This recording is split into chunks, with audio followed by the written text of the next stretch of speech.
ар күн сайын 30 күн бою шамдан кийин 5-каналда Мыктыбек Арыстанбек Орозодо 30 күн долбоору менен түз эфирде.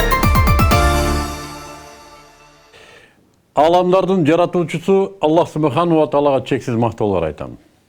Бизди жашоого шыктандырган жана үйрөткөн Хазіреті Мугалимибиз Мухаммад Мустафа саллаллаху алейхи ва саллям салаваттар айтам. Андан соң ассаламу алейкум Кыргызстан.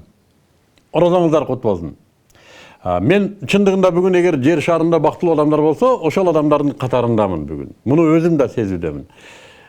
Биринчиден Аллах Субхану ва Таала мага өзүнүн ыйык Рамазан айына дагы жеткирген үчүн бактылуумун. Былтыркы Рамазан айынын аягында ойго баттым эле. Эмки Рамазанга жетемби деп.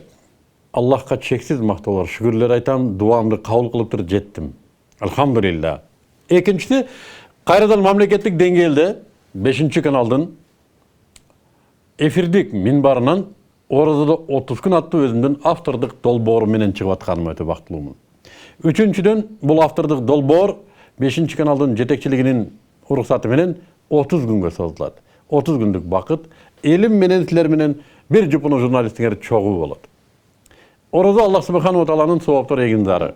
Мамлекеттик ишмер болобузбу, президент болобузбу, жөнөкөй арабакеш болобузбу, ким болгонубузга карабай бардыгыбыз Аллах Субхану ва Тааланын дини жөнүндө сүйлөшүүгө, бүгүнкү республикадагы динге болгон биздин мамилебиз жөнүндө, элдин өз ара мамилеси жөнүндө сүйлөшүүгө минбар даяр. Мун үчүн мен албетте 5-канал буга чейин чыкпай келди эле.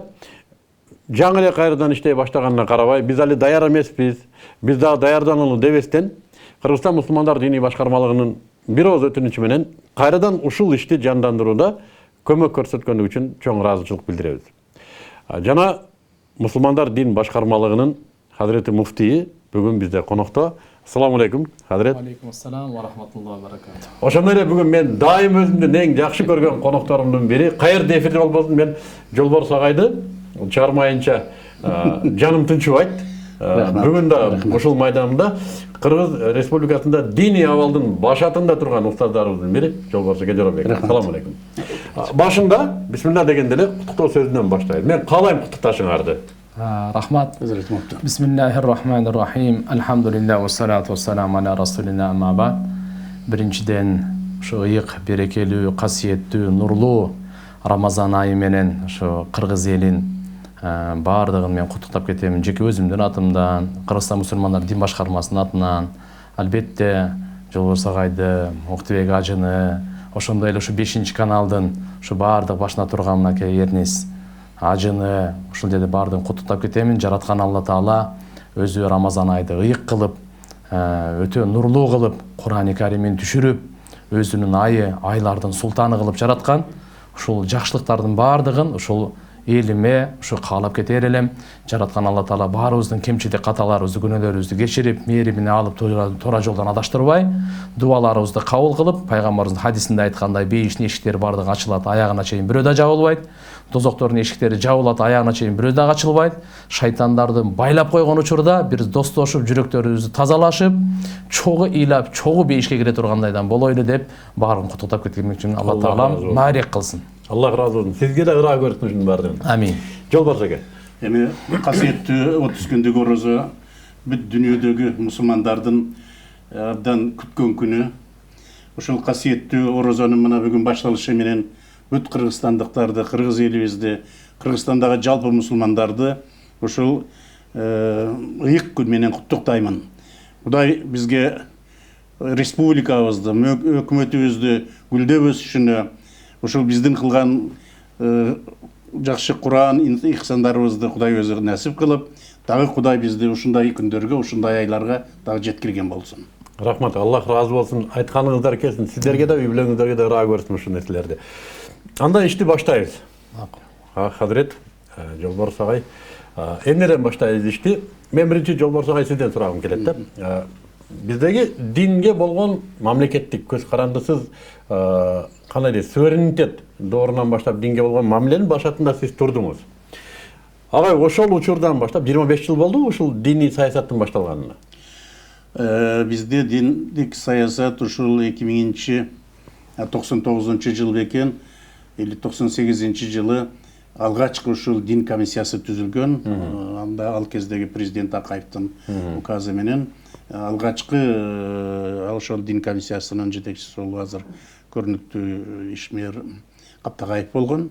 Ошондон кийин 1 жылбы 2 жылдан кийин анан мен келгенмин. Эми албетте мына чейрек кылым өттү, 30 жылга жакында баратабыз. Бул 2000-жыл дедиңиз. 99-же же 98-жыл болсо керек. 98 болсо 20 жыл болду. 20 жыл болду. Эмне өзгөчөлүгү бар? 20 жылдын ичинде биз өтө чоң өзгөрүүлөргө жолуктук. Ошондо төрөлгөн балдар да азыр 20 эле кирди. Биз Советтер Союзунун империянын кучагында жашап атканда албетте атеисттик мамлекет болчу. Азыркы бир 30-40 жаштан аркылардын бардыгы билет Советтер Союзунун убагында кандай биздин чоң аталарыбыз намаз өздөрүнүн немелерин жасап жүрүшкөн, орозону кандай тутушкан, кандай болгон. Биз Советтер Союзунда жашап калдык, мына 60 жаштан аркылар бардыгы билишет. Өтө бир атеисттик мамлекет деген атеист мамлекет. Мындай кылбайлыбы? Кечирет. Биз көрдүк аны. Бирок азыр 20га чыккан баланы көргөн жок.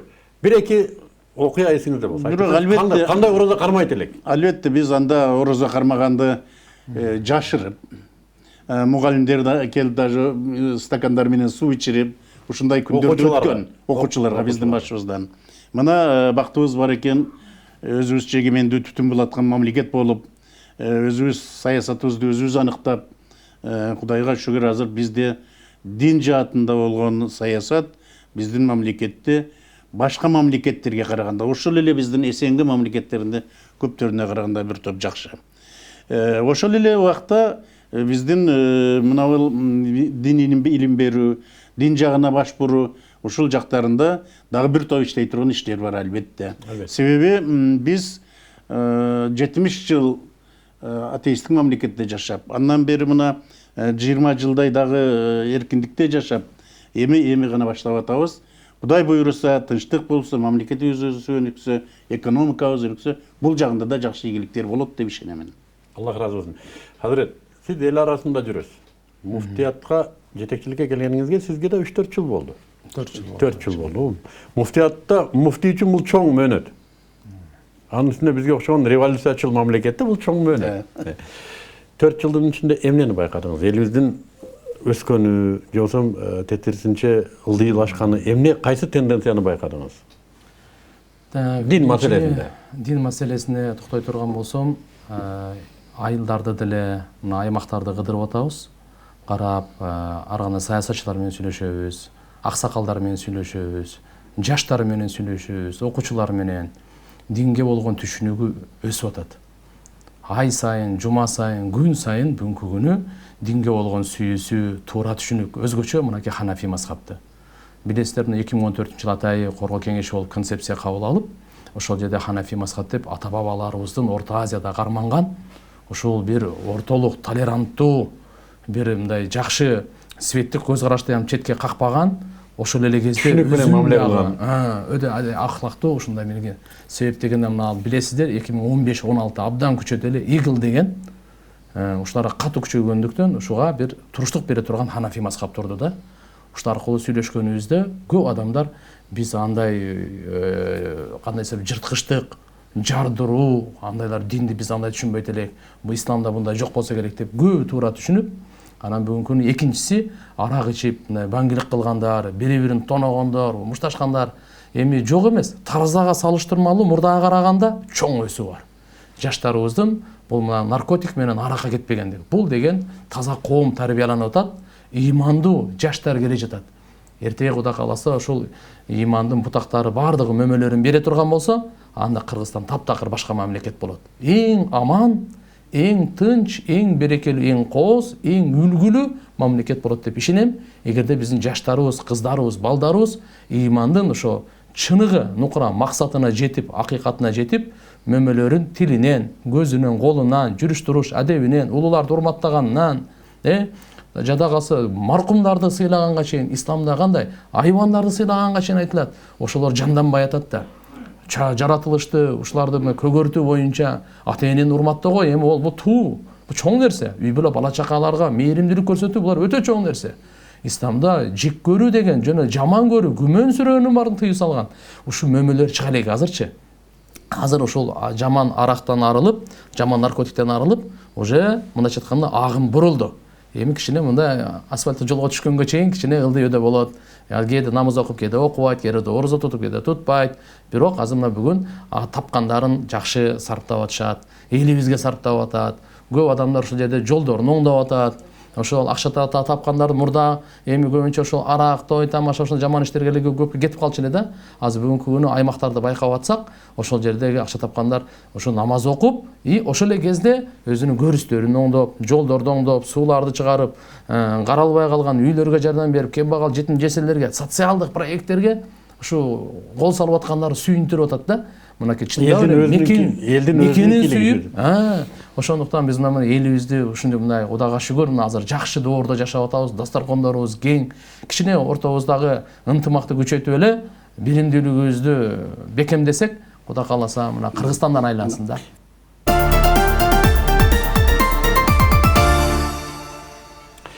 Ооба, 5-чи каналда Орозодо 30 күн долбоору менен биз сиздерде түз эфирде үйүңүздөргө эшик какпай кирдик, көрсөтүүнү улантабыз. Бүгүн бизде конокто эми кошулгандар үчүн маалымат берип кетейин.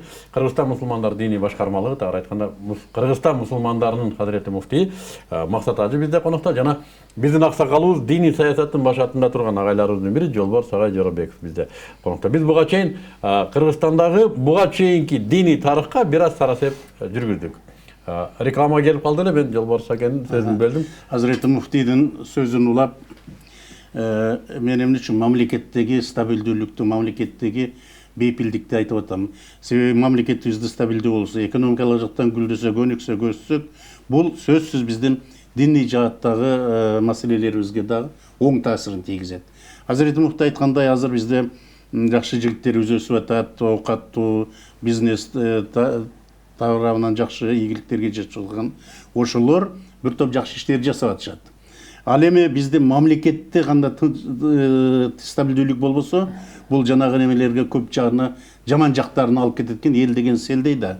Ошон үчүн бизде мамлекетибизде ушул стабилдүүлүк болсо, экономикалык жактан өнүгүү болсо, башка элдерден кем болбой асына кетсек, биз дагы өнүккөн өлкөлөрдүн катарына кошулуп. Ошол эле кезде бизде жанагы жаман адаттар биздин кыргыз элинин илгертен келаткан адаттары менен, традициялары менен диндеги немелер бирине бир каршы келбейт.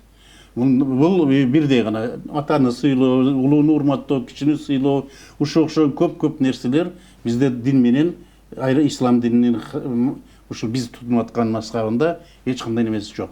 Ошон үчүн биз мына ыйык орозо майрамында, орозо күндөрүндө ушул маселелерди көбүрөөк менин оюмча эл журттун арасына жеткиришибиз керек. Туура айтасыз. Өзү Рамазан айындагы ибадат мен туура түшүнсөм, эгер туура эмес айтсам, хазирет оңдоп коесуз. Алиги кээде болду боло коебуз да биз дагы колго микрофон тийгенде.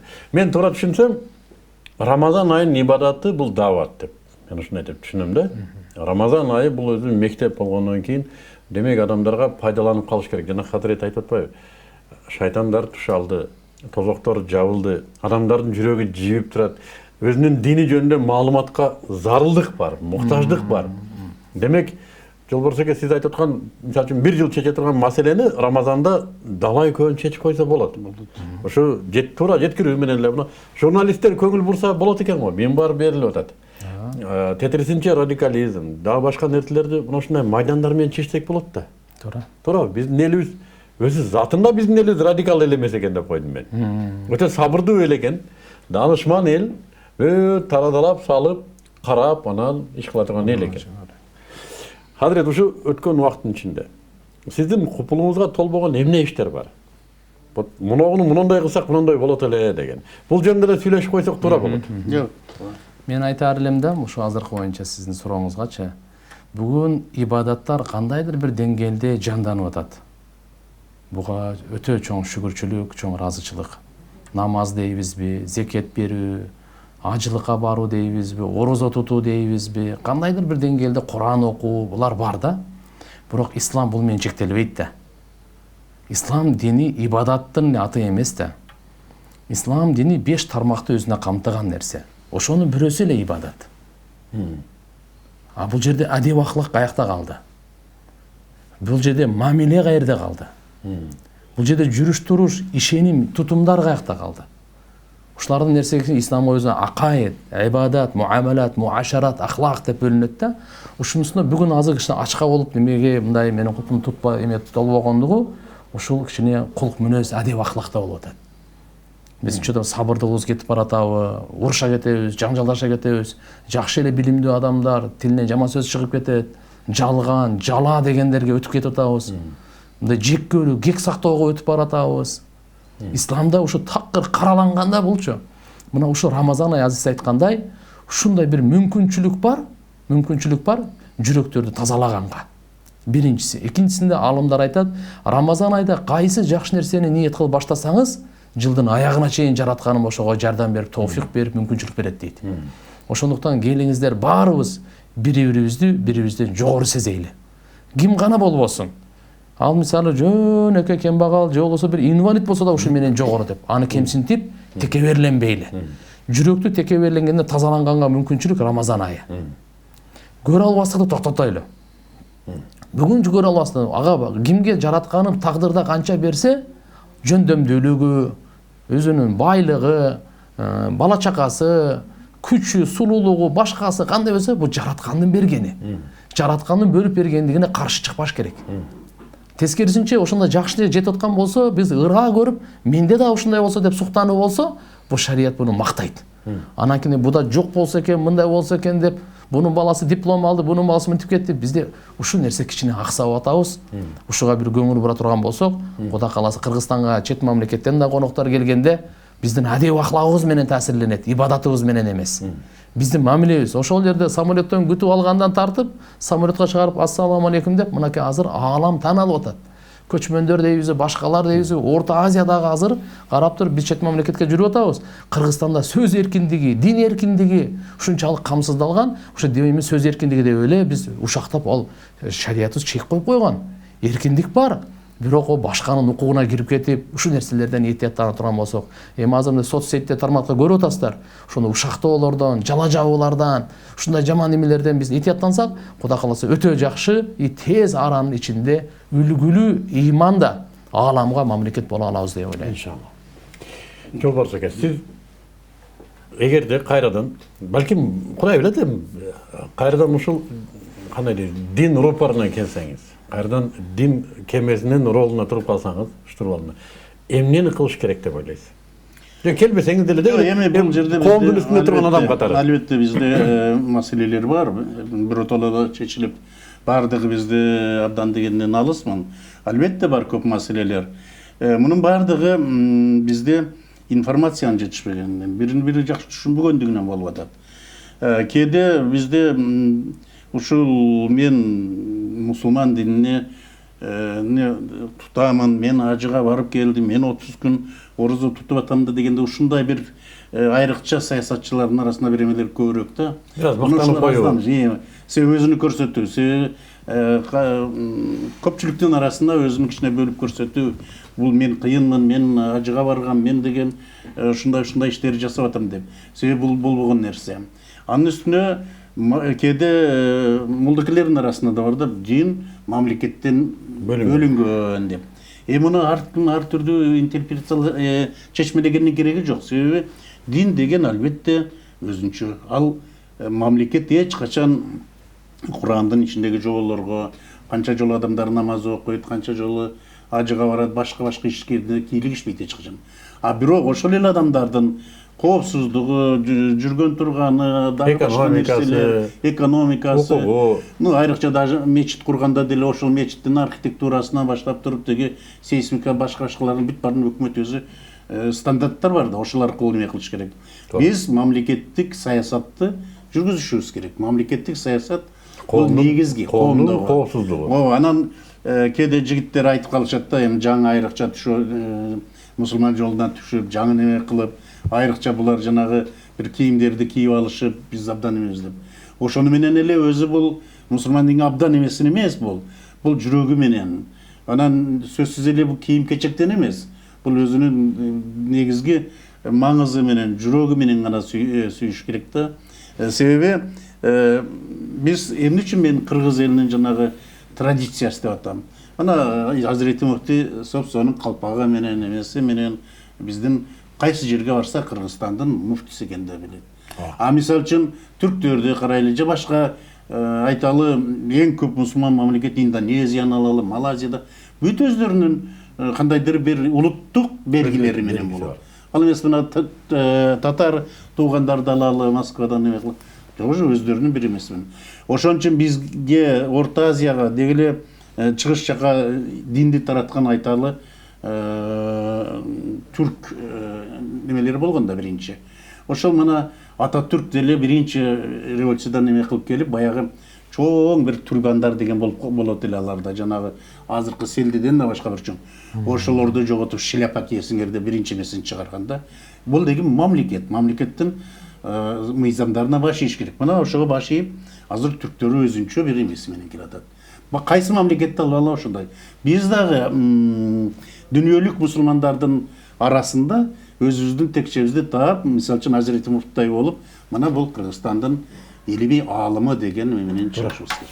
Мен бир нерсени байкадым, Жолборс эке. Сиз айтып аткан маданиятка да убакыт бериш керек окшойт. Сөзсүз, анткени себеби биз жаңы эле баштадык. 20 эле жыл болду биздин эркиндик Бул тарыхый өлчөмдө бир көзөрмө. Бир көзөрмө. Анан кээде жигиттер айтышат да, жок, бул сүннөт, муну жасаш керек. Акырындап. Ошон үчүн биздин ата бабабыз айткан, мусулманчылык аста-аста деп. Шак эле өткөнгө болбойт. Буга да убакыт керек дегеним, Жолборс эке. Биздин баардыгыбыз ушундай баштаганбыз. Мен башканы кой, мен деле динге баштаганда радикальный баштаганбыз. Мунагу капыр экен, муну мусулман экен деп баштаганбыз. Кылычты көтөрүп алган күндөрүбүз болгон. Анан барып секин көрүп, жок, муну мындай турбайбы деп анан данышмандык убакыт менен келет турбайбы? Мен эмнеге шүгүр дейм, ошо кезде кыйылып кетпегенибизге. Кечирип койсоңор, опалуу жыл эле ошол жылдар. Конечно. Биз деле кыйылып кетсек, канчасы кетти ушул маселеде. Мен айтат элем, биздин жана Хазирет айтып аткан устаздарыбыз, Ханафи мазхабынын устаздардын мээнети чоң. Ошол маселеде жаштарды бир аз өзүнүн адеби менен үчүн бизде талашканбыз бир кезде. Силер эмнени билесиңер, мына биз билебиз баары жок деп.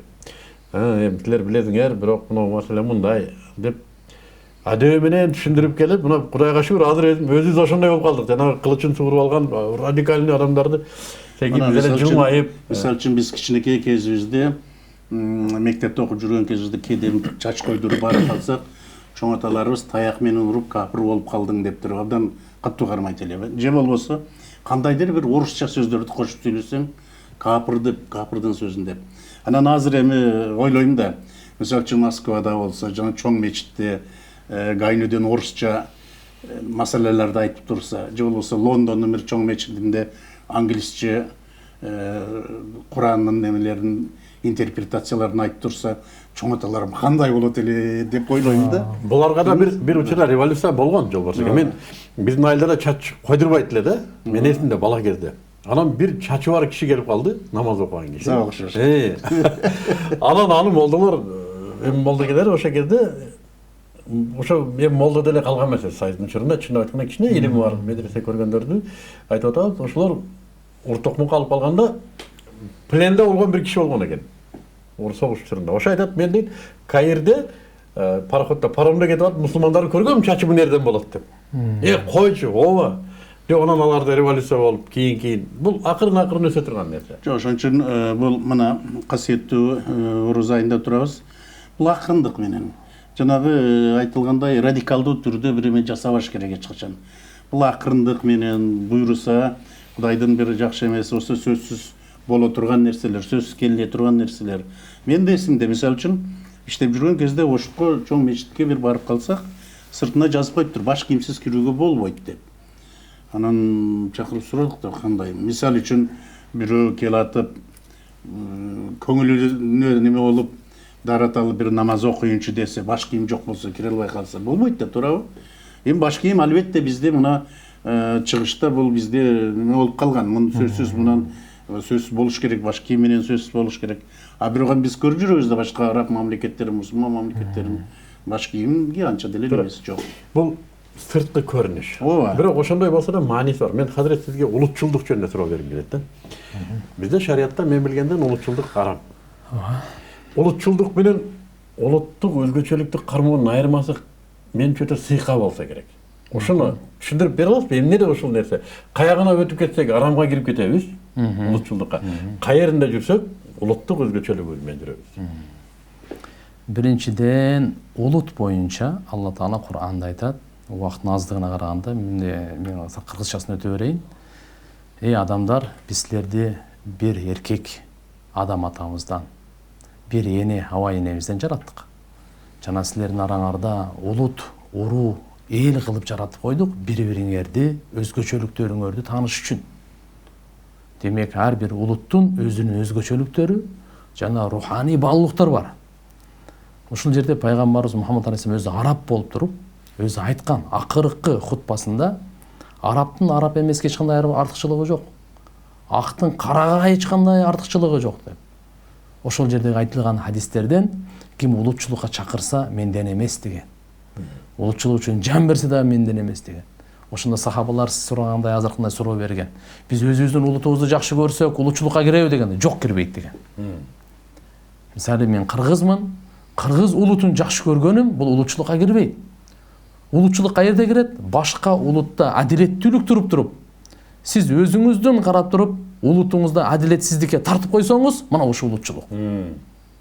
Ушул жерде улутчулук. Мисалы, жерде бир цыган турат дейли. Ошонун экөөңүздө талашып кетип, акыйкатта цыгандыкы туура. Бирок мен ушу карап туруп, Мыктыбек ажы кыргыз эле деп туруп, бул жака тартып койсо, мына улутчулук. Ислам дини адилеттүүлүк дин. Эгерде атаңызга каршы болсо дагы, эң жакын ата энеңизге, бир тууганыңызга, өзүңүзгө каршы болсо дагы, ислам ошол күбөлүк бергенге турат. Исламда адилеттүүлүк жок да. Ошондуктан бунун чеги өзүнүн улутубузду биз сүйүшүбүз керек, жакшы көрүшүбүз керек, сыймыктанышыбыз керек, улуттук тил болсун, мынакей агай айтып кеткендей, кийим кече болсун, каада салттарыбыз болсун, ушуларды биз кармап, башка өзбек улут, мейли алар топу кийсин. Башка да улуттар бар бизде, баарды жашайт. Кыргызстан көп улуттуу мамлекет. Биз баардыгын сыйлашыбыз керек, баардыгын урматташыбыз керек. Бирок өзүбүздүн мына кыргыз мамлекетинде жашап аткандан кийин кыргыздын каада салтын улуту бул биринчи орунда турат. Тили жана башкасы ушу менен. Ана мен айтып кете турган нерсе бир буга мурдункулар кичине кошумча да. Мен да бир кичине мындай капа кылган нерсе мени. Кээде мындай динден узагырактар десем булар өзүнүн радикализация бар. Динге кирип кетаткандар булардын радикализациясы бар да. Динсиздердин дагы радикалдар. Динге кирип аткандар радикал. Жаңы термин чыкты, светтик радикализм деген. Мисалы ушундай кылбастан туруп, эми дин деген жараткан Алла Таала инсандын табиятына жараша. Айтып атпайбы, мисалы бул баш кийимсиз эми бул бир арам эмес да. Мешитке кирбей кое турган нерсе эмес да. Бирок адептүүлүккө кирет. Адептүүлүктө, мисалы мен улуулардын алдында, мисалы жок башка нерсе адептүүлүк. Ошон үчүн шариятта 8 өкүм бар. Фарз деген бар. Важип деген бар. Суннат муаккада деген бар. Жөнөкөй бизде сүннет деген бар. Мустахаб деген бар. Мубах деген бар. Мустакрах деген бар. Макру анан арам деп бөлүнөт да. Ушундай 8 өкүмдүн ошол барып бар эми мында чымчык сойсо дагы адис эмеси, касапчы сойсо дегендей, ошондо мисалы динде келгенден кийин атайы аалымдарыбыз бар. Ошолордон карап туруп мынанын өкүмү кандай? Зарыл сөзсүз аткара турган. Же кээде аткарбай койсок боло береби? Же кээде аткарсак сооп болот, аткарбасак күнөө болбойбу? Же бул чындап эле бир арамбы? Деген мындай неме кылып деп ирети менен кылсак, Кудай кааласа баарыбыз мына туура. Ушу биздин максатыбыз ошол. Элге бул жагындагы одуруп бербей, бул жака дагы кагыштырып бербей, туура буларга дагы акырын деп динге киргендер дагы өзүңөр светтик жак бул жак таштап койбогула. Светтиктер дагы силер динди таштап жек көрүп, же болбосо мисалы теңиристин атынан, же болбосо бүгүнкү күндө атеисттин атынан, атеизмдин атынан, же болбосо ушундай бир светтик ушундай эмеден, же болбосо мына современный атынан деп динге кандай катараак тийип койбош керек. Эң туура. Мен мына ушул аябай олуттуу маселе. Бардыгыбыз Кыргызстандын ийгилиги дейбиз, кээде өзүбүздүн элибиздин 80% кармаган динди сыйлабайт кээ бирлер. Кыргыз деп кыйкырат, өзүнүн элинин динин сыйлабайт. Башка динде болсо да элин сыйласа, динин сыйлаш керек да ошол элдин. Анын үстүнө биздин аталар кийип келген кийим, жолборсо шариятка каршы эмес, шарияттан чыккан кийим, шарият менен макулдашылган кийим. Бир да каада салттын мен шарияттан чыкпаганына далил көргөн жокмун. Бүт каада салт шарияттан чыккан. Макал лакаптар мушу көчмөн элде мен таң калдым да. Башка көчмөн элде жок окшойт. Шариатты өзү отурукташкан элге ылайыкташтырылган десе мен түшүнөм да. Көчмөн эл жашоосуна киргизип, көчмөн эл жашоосу менен жашап, балдары менен ошол динде атап, анан жашоосунан ооз-эки мыйзам кылып чыгарып койду, макал лакап. Бир да шариаттан чыкпаган макал лакап жок. Макал деген сөздүн өзү шариаттан чыгып атат. ооба, Сөздүн өзү. Анан ошону сыйлаш керек деп эсептейм да мен. Ошону сыйлаш керек, бул биздин элде. Hem жана Hazreti Mufti туура айтты, жана улутчулдукта, светтик билимде деле, уже илимде ушундай да. Мисалы үчүн улутту сүйүш керек. Биз ар бирибиз өзүбүз кыргыз элинин патриотубузда сүйөбүз. Тилибизди, када салтыбызды, башка бүт нерселерди биз кыргыз элин сүйөбүз. Ошол эле убакта азыр глобализация деген нерсе жүрүп атат. Интернет, электрондук башка нерселер. Бул баягы марксизмде айтылгандай эле улуттардын жакындашуусунан эмелер түзүлүп атат, шарттар. Себеби жөн эле бир практика. Мына Афганистанда жашаган кыргыздарды алалы. НАТО-нун арасындагы. Ошолор бизди көргөндө айтат, силердин тилиңерге түшүнбөй калдык. Биз мынан чыныгы кыргыз бизбиз дейт. Жок, биз айтабыз, биз деген кыргыз, бизден ушундай адамдар чыккан, жазмабыз бар, сызмабыз бар, башкабыз бар. Көрдүңөрбү, азыр ошолор менен биздин айырмабыз асман менен жердей болуп кеткендейбиз да. Биз аламдашып кеттик.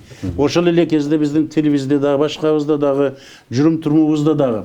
Бирок бул бизди кыжырыбызды кайнатпайт. Анткени себеби бул табигый түрдө жүрүп атат. Бул адамдар эч ким зордогон жок, муну эч неме болгон жок. Бул ушундайдан болот да, мына мисалы үчүн эмне үчүн айтып атам. Мусулманчылык аста-аста акырын дегендей. Мына мыйзам ченемди көр. Эгерде биз ушуну тездете турган болсок, же бир улутубузду көкөнөтүп, же болсо тигини төмөн түшүрүп кайсы бир улутту, бул унда болбойт. Бул табигый тарыхтын табигый жолу бузулат. Ошон үчүн бирдей болуш керек дагы, табигый эмесине жол коюш керек. Рахмат. Жолборс эке, түз эфир деген түз эфир. Эмне кылабыз? Мыйзам ченемдүү нерсе бизге бериле турган убакыт аябай чектелип калды. Ошон үчүн мен силерге бүгүнкү отурумдун акыркы суроолорунан берейин. Алдыда дагы 29 күн турат. Мен аябай ыраазычылык билдирем. Өзүмдүн атыман, ошо каналдын атынан Hazret Mufti башка дагы аянттар толтура.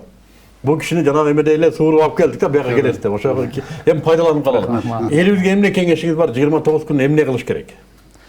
29 күн Рамазан айдын Алла Таалам атай парыз кылган максатын Кур'анда айтат: "Я айюхаллазина аману кутиба алейкумус-сиям кама кутиба алаллазина мин кабликум лааллакум таттакун". Эй иман келтиргендер, биз силерге Рамазан айда орозу тутууну парыз кылдык, силерден мурункуларга да парыз кылгандай. Эмне үчүн? Ойлонбойлу, эмне үчүн мен орозо кармап атам? Ошо азыр миллион адамдар кармап атат. Суроо бериш керек, эмне үчүн кармап атам? Алла Таала айтат, силерде ушу таквалык пайда болсун деп мен парыз кылганмын. Таквалык деген ушу Кудайдан коркуп, арам нерселерден тыйылгыла. Арам нерседен тототкула. Кандай? Демек биздин ашказаныбыз эле орозо кармабастан тилибиз орозо кармасын. Мен айтар элем, ким 30 күн жалган сүйлөбөсө, калп айтпаса, жала жаппаса, ушак айтпаса, сөкпөсө, бирөөнүн жүрөгүн ренжитпесе, кемсинтпесе, мына ошонун орозосу орозо. Тилди култап коелу. Мынакей 30 күн. Алкымдан арам нерсе өтпөсүн. Көзүбүз арамды карабасын. Колубузу таразада болсун, же болбосо кол койгон адилеттүү соттун чечими болсун, адилетсиздикке барбасын. Бутубуз ошо арамга, уурулукка жана башка нерсеге барбасын. Демек мына ушул 30 күндө Кудай кааласа денелибиздин бардыгын бир орозо карматайлы. Ушуга биз жете турган болсок, анда биз айта алабыз: мен чыныгы мына орозо кармадым. Алла Тааламдын мынагы буйругун аткардым. Рамазан мага белегин берди. Алла Тааланын неаматын алдым. Анткени менде баа жеткиз неаматтар бар деп. Ушуга мен айтарым. Эми 30 күн тыйылган адам сиз айткан нерселерден андан нарагына тыйылып калат да. Албетте. Нарагына тыйылып калат. Ошон үчүн Алла Таала мындай кылып туруп 30 күн бизге мүмкүнчүлүктү берип атат дагы, нардыгына ушунча уже күч кубат болуп калат да. Мисалы караңыз, орозо туткан киши динден деле жакшы кабары жок, бирок үйүнө кирип эч ким болбосо дагы суу ичпейт. Ай Кудай көрүп турбайбы дейт. О 5 вакыт намаз деле окубайт, ажыга деле барган эмес, мечитке деле барбайт. Ороза кармаган энелерибиз бар, байкелерибиз бар, макулбу? Аксакалдарыбыз бар. Бир эч ким көрбөй эле турат, кичине бир суу сатыңызбы, эми күн узун болуп атат, эми бир 50 грамм, 100 грамм жок андай. Ичпейт. Эмне үчүн? Бир сөзү бар да, Кудай карап турат, өзүмдү алдаймынбы? Ушул Кудай карап турат, өзүмдү алдаймынбы деген 24 саат пайда болуш керек. 12 ай пайда болуш керек. Ошондой болсо, Кудай карап турбай, мен кантип бирөөнүн урдайын? Ай, Кудай карап турат, мен кантип жалган сүйлөйм? Кудай карап турат, мен кантип бирөөнү жала жабайын? Мына ошол күнү биз оңолобуз. Аллах разы болсын. Хазрет, бага койсо таң атканча сүйлөшүп отура бермекпин. Эфирдин өзүнүн мыйзам ченемдүүлүгү бар. Келгениңиздерге Аллах разы болсун. Мен дагы чакырам сиздерди, дагы ушундай келип бериңиздер. Эл күтөт сиздерди, урматтуу телекөрүүчүлөр. Акыркы нерсе биздин ошо көрсөтүүгө келген конокторго мына Ратана деген адал, момпосуй, коркпой жейбиз, адал. Өзүбүз тастыктаганбыз. Берип жибериптир, Хазрет. Үй бүлөңүздөргө жолборсо экен ооз ачканда муногу летко дегенде адал суу. Суунун да бүгүн адал арамы бар. Ишенип коюңуздар. Ушу адал суу сиздерге ооз ачарга белек, эртең дагы подаркалар кошулат, эртең келе турган конокторду кызыктырып коелу. Урматтуу телекөрүүчүлөр, биз 30 күн бою Аллах насип этсе чыгабыз жана бүгүн көрбөй калгандар көпчүлүк таравih намаздарында турган болсо, эртең YouTube каналдарынан дагы башка соц торлордон кайталаганга аракет кылабыз. Эртең буюрса дагы каналга Аллах таала насип этсе телефон кошулуп калар, социалдык торлордун ресурстары кошулуп калар. Иши кылып көрбөгөндү көргүн деп эскертип коюңуздар 5 каналды, укпагандарды уккун деп эскертип коюңуздар 5 каналды. Эртең Аллах насип этсе жолугабыз. Эртең бизде конокто үмметтин сүймөнчүгү болгон дагы бир аалымыбыз келет, Абдушкур ажы Нарматов. Бүгүн сүйлөшүп уадасын алдык. Анда эртеңке чейин. Саламу алейкум ва рахматуллахи ва баракатух.